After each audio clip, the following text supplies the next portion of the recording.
Greba hau labetikan kontestualizatzen dugu, ez bakarrikan bizitzen egian krisi egoera honegatikan, baizik eta egoera hau guztiz jasan ezina dala ulertzen dugulako, langabezia tasak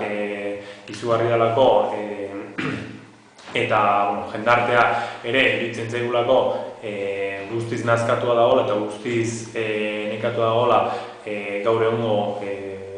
elite politiko eta ekonomikoek amazkiten politika eta murrizketa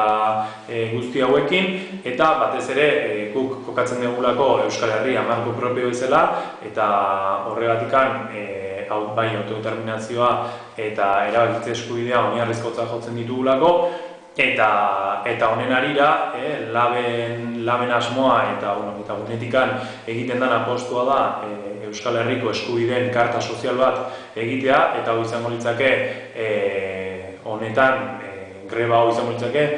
puntu bat gehiago, aurrera pauso bat gehiago, inondik inora ere litzake izango kulminazio bat edo egun soil bat zea guzti honetan, egutegi guzti honetan, baizik eta egun bat gehiago indarrera guztaldi bat egiteko eta elite politiko eta ekonomiko guzti hauei argi eta garbi esateko, hemen herri bat dagoela eta herri honek ez esaten dela bai beraien murrizketei eta baita ere beraien inposizio guztiei. Eta horregatikan esaten dugu gure eskubideen karta osatzera goazela eta eskubide horiek lortzera goazela. Greba orokorraren arrazoiak betikoak izango dira, aurten ere, ze 2009 urtetik hona